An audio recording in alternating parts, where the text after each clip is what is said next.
The deep hum of the Horizon's engines filled the bridge as Captain Ethan Miller gazed at the viewscreen. The massive alien ship loomed before them, its dark metal hull reflecting the light of a distant star. After nearly a century of space exploration, humanity had finally found intelligent life. "Any response to our greeting, Officer Wright?" Miller asked, his voice steady despite the tension in the air. Lisa Wright adjusted her communications headset. "Yes, Captain. They're transmitting in multiple frequencies. The translation software is processing now." Her fingers moved quickly across the console. "It's working. They're inviting us to board their vessel." Miller nodded slowly. This was the moment everyone had trained for. First contact with an alien civilization. "Prepare a delegation," he ordered. "I want Chief Science Officer Clark, yourself, Lieutenant Bennett, and 2 security personnel. Standard diplomatic protocols." The Vrexian ship dwarfed the Horizon's shuttle as it approached the alien docking bay. Through the viewport, Lieutenant Caroline Bennett watched with wide eyes. The enormous chamber was filled with strange vessels and technology beyond human understanding. "Remember," Captain Miller said to the team, "we represent all of Earth today." When the airlock opened, they were greeted by tall, slender beings with pale blue skin and 4 arms. Their eyes, 3 on each face, blinked in an unsettling pattern. "We welcome you, humans," the lead Vrexian said, its voice translated through the team's earpieces. "I am Supreme Commander Zex Toll of the Vrexian Empire." Daniel Clark's handheld scanner quietly recorded everything as the delegation was led through long corridors. He frowned at the readings. "Captain," he whispered, falling back beside Miller. "Something's scanning us. It's focused on our biological signatures." Miller nodded slightly but maintained his diplomatic smile. "Keep recording. We'll analyze everything back on the ship." The Vrexians brought them to a large chamber with a circular table. Strange symbols floated in the air above it, shifting and changing. "Your species is fascinating," Zex Toll said. "We have observed you from afar, but wish to meet directly. Your biological makeup is unique." For 3 hours, they discussed basic cultural exchange. The Vrexians asked many questions about Earth, human biology, and the locations of all human colonies. Miller provided general information while avoiding specific details. As they prepared to return to their shuttle, Clark's scanner began beeping softly. "Captain," he said urgently, "energy buildup. It's..." The explosion knocked them all off their feet. Alarms blared throughout the Vrexian ship.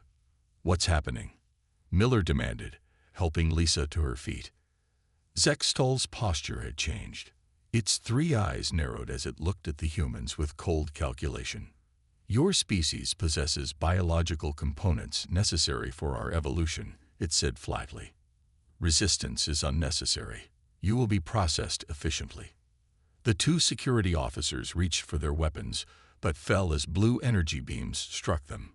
They crumpled to the floor, their skin immediately turning gray.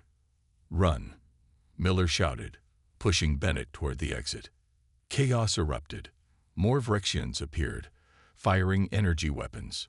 Clark fell next, his scanner clattering across the floor. Lisa Wright grabbed the scanner as she ran. Miller pushed her ahead, then cried out as a beam grazed his shoulder. Bennett pulled him through a doorway as Lisa sealed it behind them. "The shuttle," Miller gasped, his left arm hanging limp. "We need to warn Earth." They ran through unfamiliar corridors, the sounds of pursuit close behind. When they reached the docking bay, they found it swarming with armed Vrexians. "There," Bennett pointed to a small maintenance passage. "We can reach the shuttle from below." They crawled through narrow ducts, emerging near their shuttle just as the Horizon exploded in the distance. The fireball briefly illuminated the docking bay. "They destroyed our ship," Lisa whispered in horror. Miller's face hardened. "Get to the shuttle. We need to send a warning before they jam communications." Bennett piloted the shuttle out amid weapons fire. As they cleared the Vrexian ship, Lisa transmitted an emergency signal to Earth with Clark's scanner data attached. "Message sent," she confirmed. Miller looked back at the Phyrexian vessel as it began turning toward them. His eyes were no longer those of a diplomat, but of a soldier. "They've made a mistake," he said quietly. "They pushed too far." The small shuttle hurtled through space, its damaged engines struggling to maintain speed. Inside, Lieutenant Caroline Bennett worked frantically to patch the communications system, while Captain Miller pressed a medical pack to his wounded shoulder. "Any luck reaching Earth again?" Miller asked, his voice strained. Lisa Wright shook her head. "The Phyrexians are jamming all frequencies. That first warning message is all we managed to send." The shuttle shuddered as distant weapons fire passed nearby. Through the viewport, they watched 3 massive Phyrexian warships jump into hyperspace, heading toward human space. "They're going for the outer colonies," Bennett said grimly. She plotted a course away from the Phyrexian fleet's trajectory. Beta 7 will be first in their path. Miller's face paled. "There are 20,000 civilians on Beta 7. Back on Earth, Admiral Susan Reeves stood before the United Earth Security Council, her uniform crisp despite being called from bed at 3 a.m. "The message from the Horizon was cut off, but what we received is deeply troubling," she said, activating a holographic display. "Chief Science Officer Clark's data suggests the Phyrexians see humans as resources to be harvested, not as potential allies." The council chamber erupted in worried voices. "How much time do we have?" asked the Secretary General. "Not enough," Reeds replied. "Our nearest battle group is 3 days from Beta 7. The Phyrexians will arrive in hours." On Beta 7, Commander Frank Howard stared in disbelief at the emergency alert. The colony's modest defenses were designed for pirate deterrence, not full-scale invasion. "Begin evacuation procedures," he ordered. "Priority to children and essential personnel. All civilian ships are hereby commandeered." Sirens wailed across the colony's domed habitats. Families grabbed emergency bags as they rushed to the spaceports. Outside the protective domes, the sky turned ominous as 3 Phyrexian warships emerged from hyperspace. "Sir, they're jamming our distress signals," reported a young officer. Howard nodded grimly. "Focus on the evacuation. We'll hold them as long as we can." The first Phyrexian landing craft punched through the colony's outer defenses with ease. Blue-skinned warriors poured out, using strange devices to stun rather than kill. They were taking prisoners. "They're after our people, not our resources," Howard realized as he coordinated the defense from the command center. "Get as many ships out as possible." In a research lab on the other side of the colony, engineer Alan Peterson hurriedly downloaded data as explosions rocked the building. He'd been analyzing Phyrexian technology based on the Horizon's message when the attack began. "There's a pattern in their shield modulation," he muttered, copying files to a portable drive. "A weakness we might exploit." The lab door burst open. Peterson spun around, expecting Phyrexians, but instead found a group of frightened colonists. "The eastern dome is breached," a woman said. "They're taking everyone." Peterson pocketed the drive. "There's a maintenance tunnel that leads to the southern spaceport. Follow me." Within 10 hours, Beta 7 had fallen. Only 37% of the colonists escaped. Commander Howard was among those captured, watching helplessly as the Phyrexians sorted humans by age and genetic markers. Back on Earth, Admiral Reeves received the grim news as the first refugee ships arrived with tales of horror. "They're not killing us," a traumatized survivor explained. "They're harvesting something from our bodies, some kind of biological component. I saw people go in screaming and come out empty." Engineer Peterson presented his findings to a team of Earth scientists. "Their shields operate on a quantum frequency that shifts in a predictable pattern. If we can synchronize our weapons to these shifts, we might penetrate their defenses." As Earth prepared for war, diplomatic channels remained open. A message was sent to the Phyrexian fleet, requesting negotiation. The response came 3 days later, as the Vrexians destroyed the mining outpost on Ganymede, killing 800 people. Admiral Reeves stood before the Security Council again, her expression hard as stone. "The Vrexians have made their intentions clear," she said.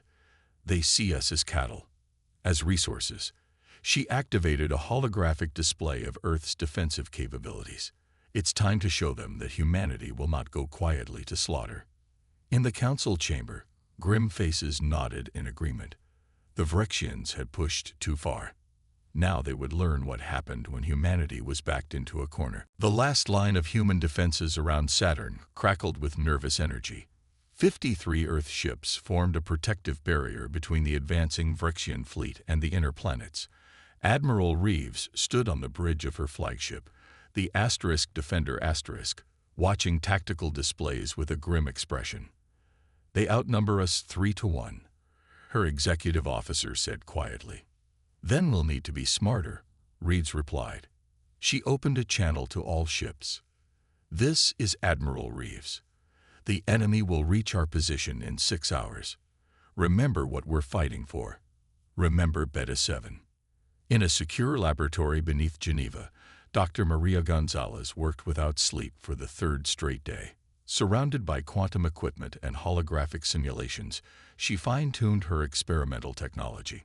"The quantum disruptor is our best hope," she explained to the military observers. "Based on Engineer Peterson's findings, it should create a cascading failure in their shield systems." "And if it doesn't work?" asked the general. Gonzalez looked up, dark circles under her eyes. "Then we should hope humanity survives somewhere beyond our solar system."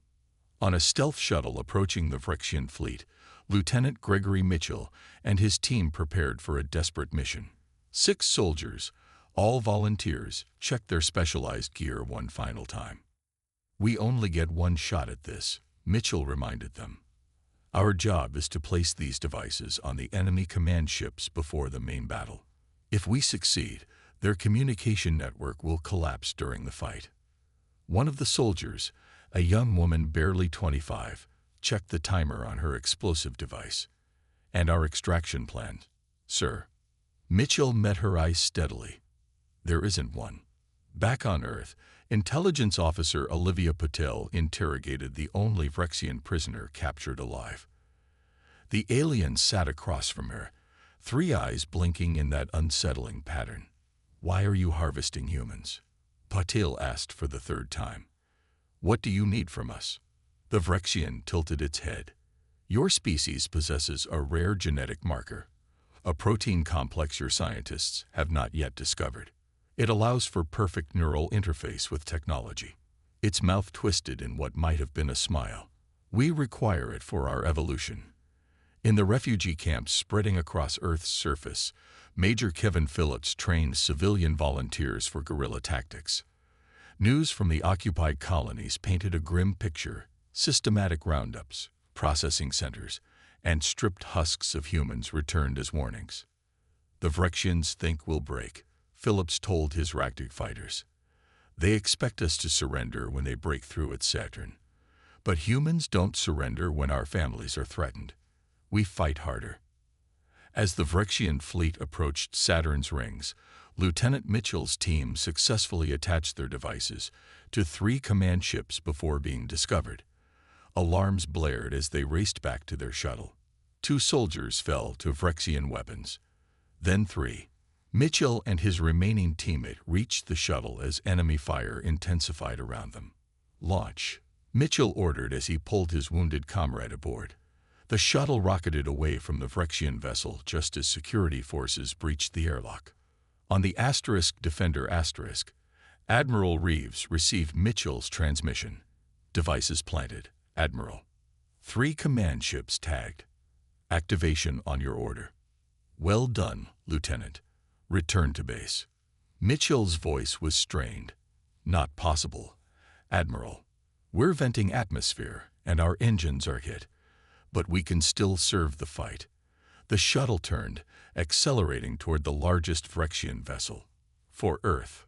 The small craft slammed into the enemy ship's propulsion system, triggering a secondary explosion that disabled the massive warship. As the battle for Saturn began, Earth received a transmission from the Phyrexian High Command. The message displayed on screens worldwide. Surrender your species for processing or witness extinction. You have no technology that can resist us. You have no allies among the stars. Your choice is simple: harvesting or annihilation. In Geneva, Dr. Gonzalez looked up from her work as the ultimatum played on nearby screens. Her hand tightened around a small device on her workbench. "That's where you're wrong," she whispered to the Phyrexian image. "We have something you've never encountered before." She activated the prototype quantum disruptor. On her screens, the simulated Phyrexian shields collapsed completely. "We have human ingenuity, and we have nothing left to lose." The bridge of the Defiance shook as another Phyrexian blast hit their shields. Captain John Parker gripped his command chair, watching as the battle unfolded around Jupiter's moons. "Status report," he shouted over the alarms. "Shields at 30%, his tactical officer responded. "But the quantum disruptor is ready to deploy." Parker nodded grimly. The Defiance had been chosen to test Dr. Gonzalez's new weapon in actual combat. Their mission was simple but likely fatal: get close enough to the Phyrexian flagship to deploy the disruptor, regardless of the cost. "All hands, prepare for attack run," Parker announced. "Today we make humanity stand." In the war room beneath Geneva, Admiral Reeves and the military leadership watched the battle through secure feeds. The human fleet was taking heavy losses, but they were fighting with unexpected ferocity that seemed to surprise the Phyrexians. "Operation Thunderstrike is commencing," an aide reported. "Captain Parker is moving into position." Reeves leaned forward, her eyes fixed on the small blip that represented the Defiance. "Come on, Parker. Make it count." The Defiance accelerated toward the massive Phyrexian flagship, weaving through enemy fire. 2 escort ships sacrificed themselves to clear a path, their crews giving their lives without hesitation. "We're in range," the tactical officer reported. "Quantum disruptor powering up." Parker opened a channel to the fleet. "All ships with prototype quantum weapons, target your designated vessels on my mark." The Phyrexian flagship turned its main weapons toward the approaching human vessel, energy building for a killing blow. "Now," Parker shouted. The quantum disruptor fired, releasing a pulse of energy that looked almost beautiful as it spread outward in rippling waves. When it reached the Phyrexian shields, they flickered and then collapsed completely. Across the battlefield, 6 other human ships fired similar weapons at their targets. For the first time since the war began, Phyrexian vessels were exposed. "All ships, fire everything you've got," Admiral Reeves commanded. Human weapons tore into the unprotected Phyrexian ships. 3 exploded immediately. 2 more drifted, crippled beyond repair. The flagship, though damaged, began to retreat. "They're falling back," Parker reported, his voice filled with disbelief. The disruptor worked. Cheers erupted in command centers across Earth. For the first time, humanity had scored a significant victory against the overwhelming enemy. The Phyrexian advance had been halted at Jupiter, but the celebration was short-lived. Hours later, the Phyrexians retaliated by bombarding the Mars colony from orbit. 30,000 civilians died in minutes. "They're showing us the cost of resistance," Admiral Reeves said as she watched the footage of Mars burning. "But they've also shown us something else." "What's that?" asked a general. "They can bleed." Reeves turned to the assembled leadership. "And they're afraid now." At a secret facility on Earth's moon, Engineer Peterson and Dr. Gonzalez examined data from the battle. "The disruptor worked better than we predicted," Gonzalez noted, "but they'll adapt their shields." Peterson nodded. "We need to push further. Conventional warfare isn't enough." He pulled up a classified file marked Prometheus Protocol, a collection of weapons research deemed too dangerous to pursue during peacetime. "If we're going to survive, we need to embrace what we've always feared becoming," Peterson said. Elsewhere, on a captured Phyrexian scout ship, Lieutenant Caroline Bennett led a newly formed infiltration team. Her mission: penetrate Vrexian command vessels and gather intelligence on their next moves. The quantum disruptors gave us our first victory, she told her team as they prepared. But this is how we'll win the war: by understanding them better than they understand us. In orbit around Jupiter, the human fleet regrouped, reinforced by ships that had been hiding in the asteroid belt. For the first time, they weren't retreating. Admiral Reeves addressed the fleet from Earth. Today marks the turning point. Today we showed the Vrexians that humans will not go quietly. They pushed us, expecting surrender. Instead, they awakened something they cannot control.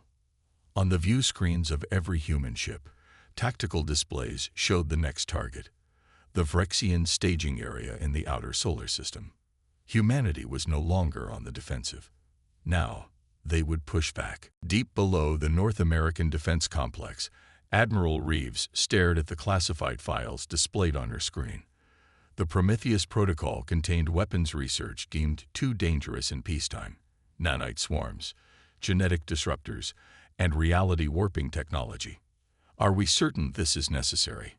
She asked the small group of leaders gathered in the secure room.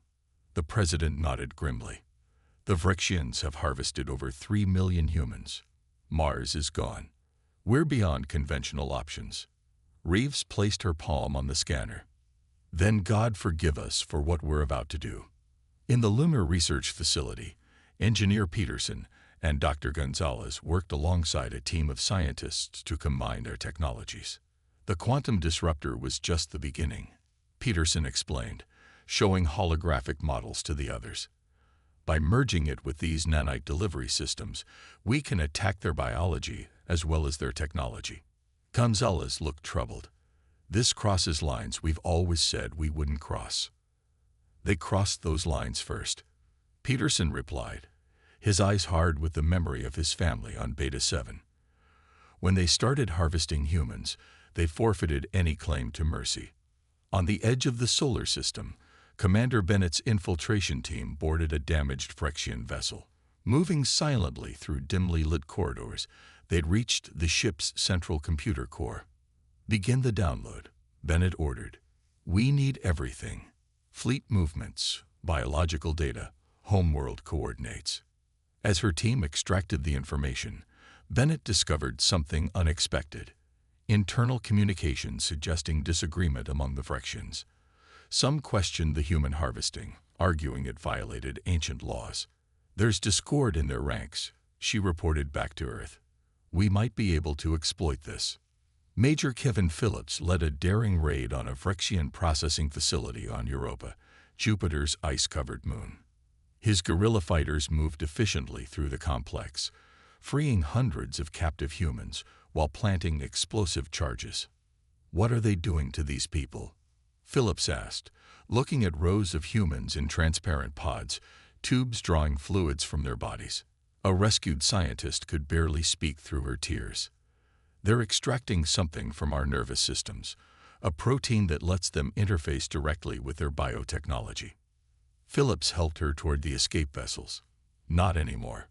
We're shutting them down. As the facility exploded behind them, Phillips received a priority transmission from Earth.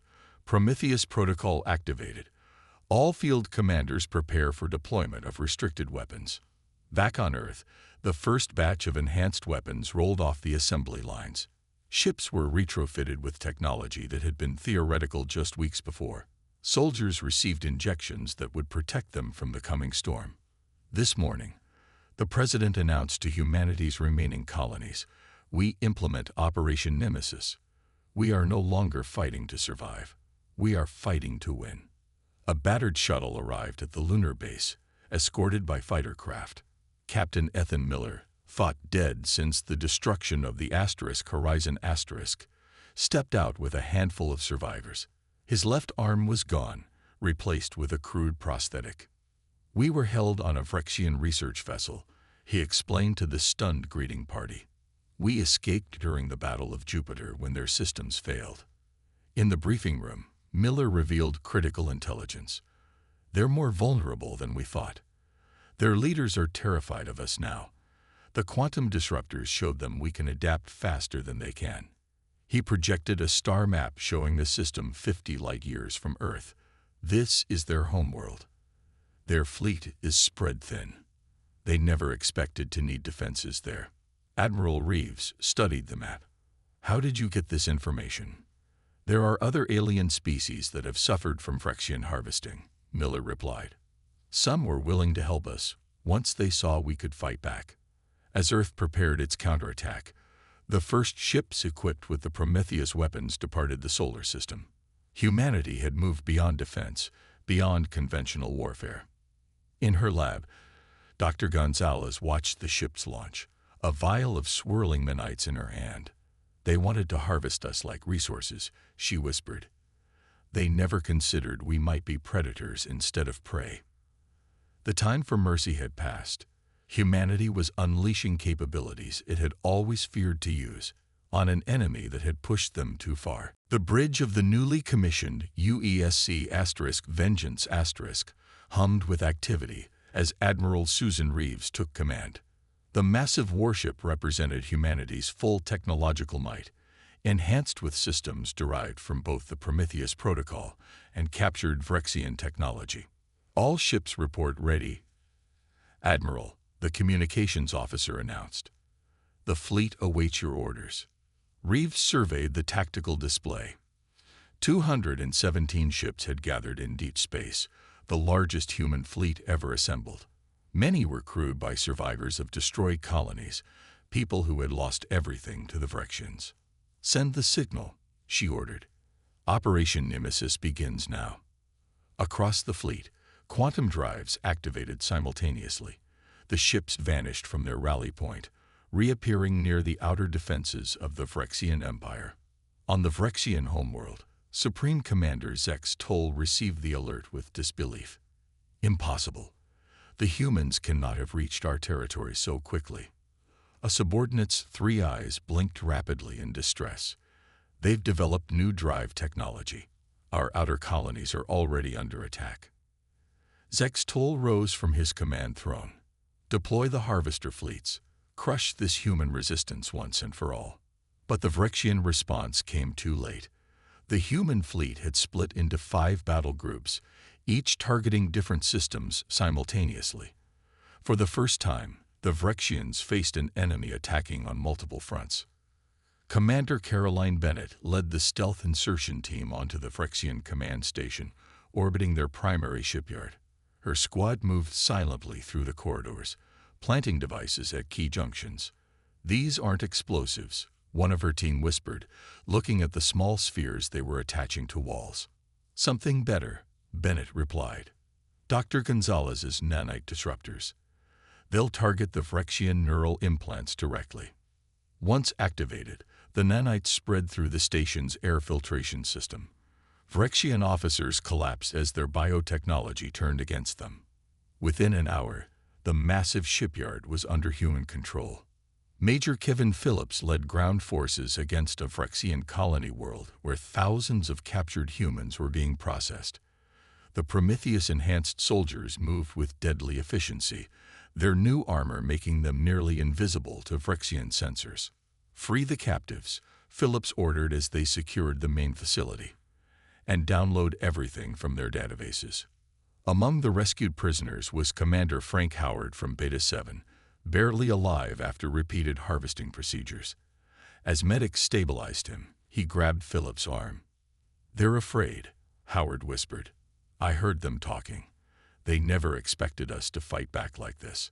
In orbit above the Phyrexian homeworld, the main battle fleet engaged the Empire's defensive forces. Captain John Parker commanded the lead assault group, coordinating attacks against the largest enemy vessels. Quantum disruptors at full charge, his tactical officer reported. All ships report ready for synchronized attack. Parker opened a channel to the fleet. "Remember Mars. Remember Beta 7. Fire disruptors." Multiple quantum pulses lashed out, collapsing Phyrexian shields across the battlefield. The follow-up barrage tore through the suddenly vulnerable ships, creating a firestorm of destruction. On Earth, Olivia Patel interrogated the Phyrexian prisoner again, showing him live feeds of the human counterattack. "Your empire is falling," she said calmly. Tell your leaders we're willing to discuss terms. The Vrexian's 3 eyes widened as he watched his species' ships being destroyed. This is impossible. You were meant to be harvested. You were supposed to be resources, not warriors. Patil leaned forward. You pushed us too far.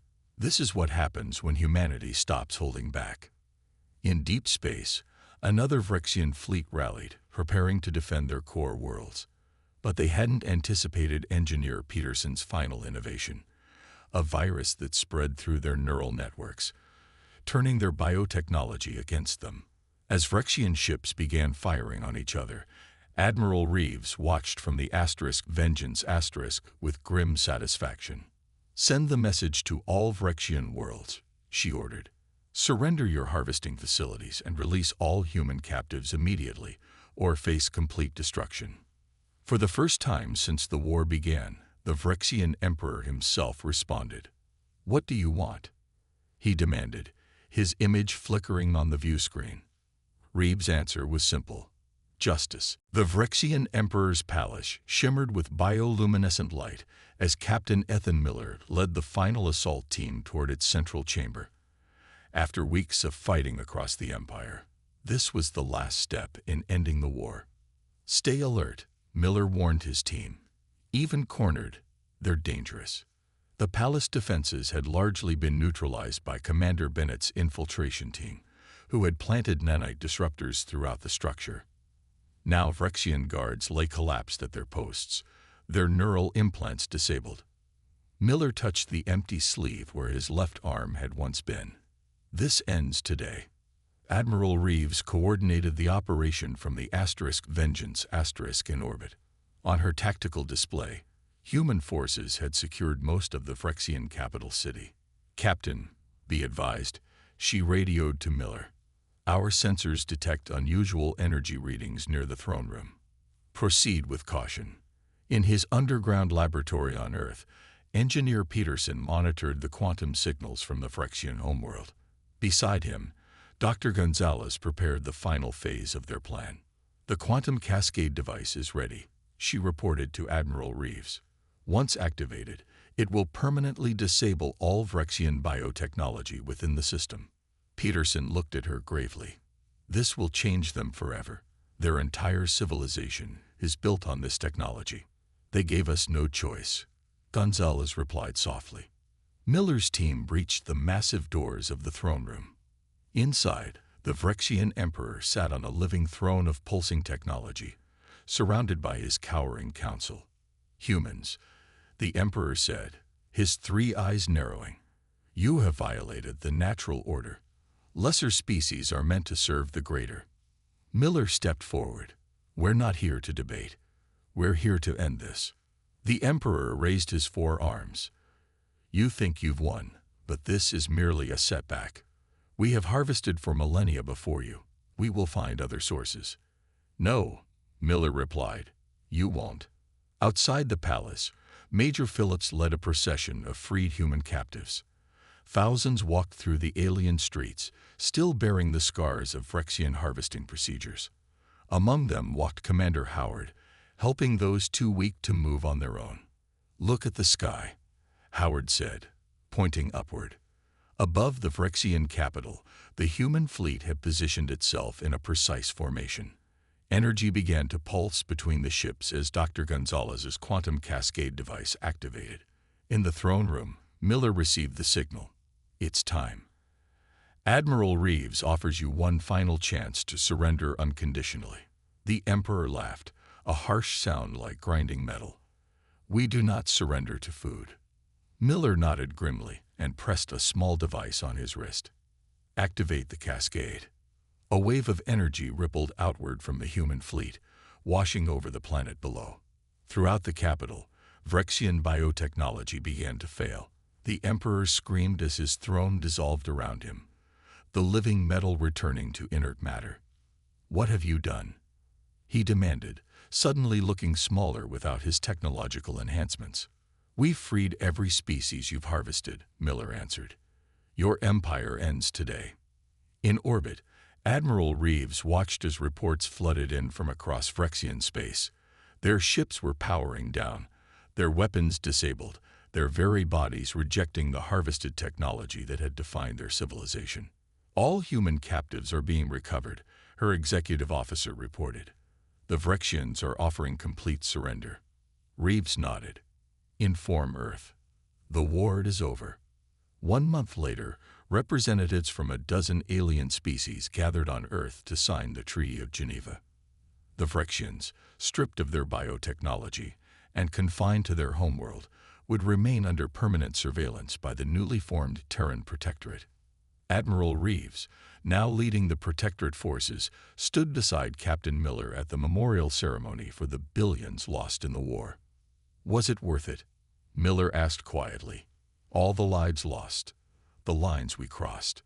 Reeves looked at the galaxy map showing freed worlds beginning to rebuild. They pushed us to the edge of extinction. We pushed back harder. Now no species will face harvesting again. As the memorial flames burned against the night sky, Engineer Peterson approached them with troubling news. We found something in the Vrexian archives, he said, his face grim. They weren't acting alone. Something older and more powerful guided them to us. Miller and Reeves exchanged glances. Humanity had survived its first interstellar war, but perhaps not its last. Then we'll be ready, Reeves said, looking up at the stars. They should have learned by now. Don't push humanity too far.